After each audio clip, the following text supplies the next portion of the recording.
జ్యోతిషాభిమానులందరికీ నమస్కారం.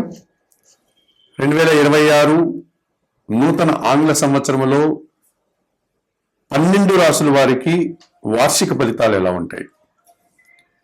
2026 జనవరి 1వ తారీఖు నుండి 2026 డిసెంబర్ నెల 31 వరకు గల ఈ ఆంగ్ల నూతన సంవత్సరంలో ద్వాదశ రాసుల వారి యొక్క వార్షిక ఫలితాలు అనగా సంవత్సర ఫలితాలు 12 మాసాల్లోనూ వీరి యొక్క ఫలితాలు ఎలా ఉంటాయి అని కనుక పరిశీలిస్తే ప్రధానంగా మనకు ఈ 2026 జనవరి నుంచి మార్చి 19 వరకు విశ్వావసునామ సంవత్సరం ఉంది. 2026 మార్చి 19 ఉగాది పండుగ తర్వాత శ్రీ పరాభవనామ సంవత్సరం ప్రారంభమవుతుంది. అనగా 2026 ఆంగ్ల సంవత్సరంలో శ్రీ విశ్వావసునామ సంవత్సరం ఉంది, శ్రీ పరాభవనామ సంవత్సరం. ఈ తెలుగు 2 సంవత్సరాలు కూడా ఈ ఆంగ్ల సంవత్సరంలోనే మనకు ఉండడం ఒక సంతోషకర వాతావరణంగా చెప్పుకోవచ్చు. 2 తెలుగు సంవత్సరాలు కలిపి 2026 ఆంగ్ల సంవత్సరానికి మనం ఫలితాలు చెప్పుకుంటున్నాం. ఈ విశ్వావసు పరాభవనామ సంవత్సరాల కలయిక అయినటువంటి 2026 ఆంగ్ల సంవత్సరంలో బృహస్పతి ధనస్సు రాశికి మీనరాశికి అధిపతి అయినటువంటి ఈ బృహస్పతి 2026 జూన్ నెల 2వ తారీఖు వరకు మిథున రాశిలోనే సంచారం కొనసాగిస్తాడు. 2026 జూన్ 2 తర్వాత ఆయన మిథున రాశి నుంచి బయలుదేరి కర్కాటక రాశిలోని ప్రవేశిస్తాడు. అనగా గురు సంక్రమణం జరుగుతుంది. ఈ రకంగా కర్కాటక రాశిలోనికి ప్రవేశించినటువంటి గురువు బృహస్పతి ఇక 2026 డిసెంబర్ 31 వరకు కర్కాటక రాశిలోని సంచారం కొనసాగుతుంది. అనగా జూన్ 2 వరకు మిథున రాశిలో గురు సంచారం ఉంటుంది.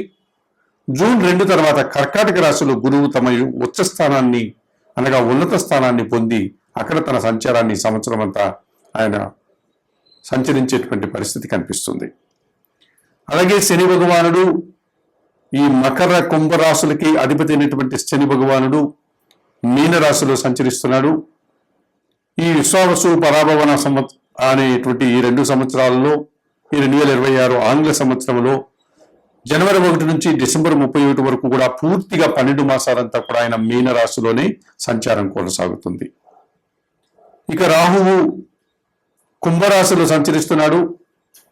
ప్రధానమైనటువంటి ఛాయాగ్రహాల్లో ప్రధాన గ్రహమైనటువంటి ఈ రాహువు కుంభరాశిలో తన సంచారాన్ని కొనసాగిస్తున్నాడు. ఈయన 2026 డిసెంబర్ 5వ తారీఖు వరకు కుంభరాశిలోని ఈయన సంచారం కొనసాగుతుంది. డిసెంబర్ 5 తర్వాత ఆయన మకర రాశిలోనికి ప్రవేశిస్తాడు. అనగా రాహువు వెనుకకు తిరిగి తన ప్రయాణాన్ని కొనసాగిస్తాడు గనక ఆయన సజావుగా ముందుకు వెళ్ళేటువంటి లక్షణాలు ఈ రాహుకేతువులకు ఉండవు గనుక రాహు వెనుకకు వక్ర మార్గంలో కుంభరాశి నుంచి మీనరాశికి వెళ్లకుండా కుంభరాశి నుంచి మకర రాశిలోని ప్రవేశిస్తాడు. అది కూడా డిసెంబర్ 5వ తారీఖు. అనగా ఇంచుమించుగా ఈ ఆంగ్ల సంవత్సరం అంతా కూడా కుంభరాశిలోని రాహు సంచారం ఉంటుంది. అలాగే కేతువు కూడా ఈ 2026 డిసెంబర్ 5 వరకు ఆయన సింహరాశిలో సంచారం కొనసాగిస్తాడు. 2026 డిసెంబర్ 5 తర్వాత ఆయన సింహరాశి నుంచి కన్యా రాశిలోకి రాకుండా వెనుకకు మరలి కర్కాటక రాశిలోని ప్రవేశిస్తాడు. ఈ రకంగా రాహుకేతువులు ఇద్దరూ కూడా కుంభరాశిలో రాహువు, సింహరాశిలో కేతువు డిసెంబర్ 5 వరకు ఇప్పుడు ఏ రాశుల్లో సంచరిస్తున్నాడో అదే రాశుల్లోనే 2026 ఆంగ్ల సంవత్సరంలో సంచారం కొనసాగుతుంది. మరి ఇటువంటి పరిస్థితుల్లో ఈ ఆంగ్ల సంవత్సరంలో ముందుగా మనం 12 రాశుల యొక్క వార్షిక ఫలితాలని పరిశీలించేటప్పుడు 2026 నూతన ఆంగ్ల సంవత్సరంలో నూతన ఆంగ్ల సంవత్సర శుభాకాంక్షలతో ముందుగా మేషరాశి వారు. ఈ మేషరాశి వారికి 2026 ఆంగ్ల సంవత్సరంలో గురువు జూన్ 2 వరకు తృతీయ భావమైనటువంటి మిథున రాశిలో ప్రతికూలంగా సంచరిస్తున్నాడు. ఈ మేషరాశి వారికి భాగ్య వ్యయాధిపతి అయినటువంటి గురువు ప్రతికూలంగా తృతీయ భావంలో సంచరించడం వల్ల జన సహకారం ఉండదు. ముఖ్యంగా ఉపాధ్యాయులకు విద్యార్థుల సహకారం ఉండదు. విద్యారంగంలో పనిచేసే వారికి పై అధికారుల యొక్క సహకారం ఉండదు. పనిభారం పెరిగిపోతుంది, పుణ్యఫలం తగ్గిపోతుంది, ఎంత కష్టపడినా తగినంత గుర్తింపు రాదు. ఇక వ్యాపారాల్లో ఉన్నటువంటి వారికి వ్యాపార విస్తరణ జరగదు. వ్యాపారంలో లాభాల కంటే నష్టాలు ఎక్కువ వచ్చే పరిస్థితి ఉంటుంది.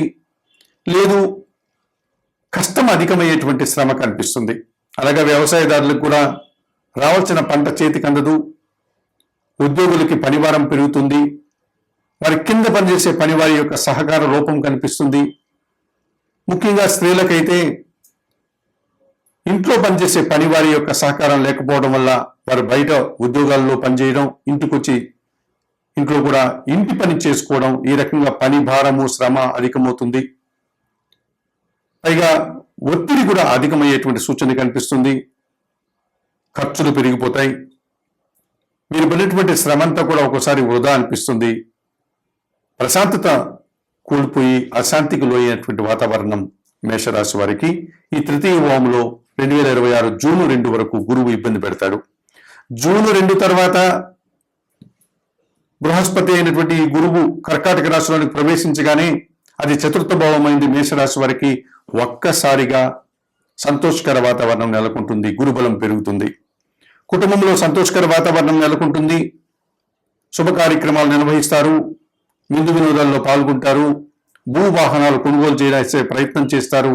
అందులో విజయవంతమవుతారు. విద్యారంగంలో పనిచేసేటువంటి వారికి సత్ఫలితాలు వస్తాయి.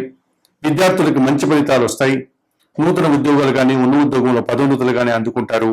ప్రశాంత వాతావరణాన్ని చవి చూస్తారు. ఈ రకంగా 2026 జూన్ 2 తర్వాత మేషరాశి వారికి చతుర్థ భావంలో గురువు 50 నుంచి 60% సుఫలితాలను అందించే వాతావరణం కనిపిస్తుంది. ఇక శని భగవానుడు దశమ లాభాధిపతినటువంటి శని భగవానుడు వ్యయములో సంచరిస్తున్నాడు. మీనరాశిలో మేషరాశి వారికి పనిభారం పెరిగిపోతుంది.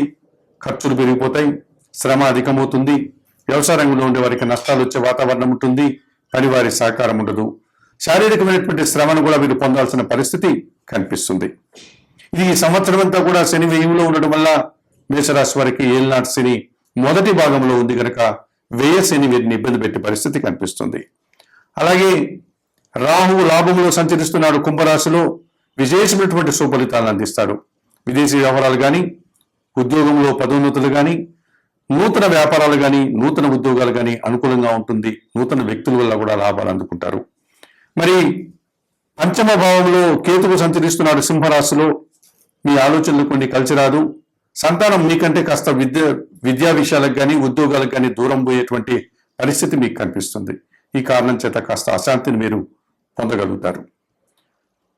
జూన్ 2వ తారీఖు వరకు గురువు ప్రతికూలంగా ఉన్నారు కనుక ఒక్కసారి దత్తాత్రేయ స్వామి వారిని సందర్శించుకోండి జూన్ లోపు. అలాగే శని భగవానుడి సంవత్సరం అంతా ప్రతికూలంగా ఉన్నాడు కనుక తిరునల్లారులోని శనీశ్వర ఆలయాన్ని సందర్శించండి. లేకపోతే అంతటి అవకాశం లేని వారు ప్రతి శనివారము ఈశ్వరునికి పాలాభిషేకం నిర్వర్తించండి. కేతువు పంచములో ఉన్నాడు గనక మీ గృహంలోనే నిత్యం గణపతి ఆరాధన చేయండి. గణేశాష్టకం చదువుకోండి. గణపతికి గరికమాలను సమర్పించండి. ఈ రకంగా చేయడం వల్ల 2026 ఆంగ్ల సంవత్సరంలో మేషరాశి వారు మరింతగా మంచి ఫలితాలను అందుకోగలుగుతారు.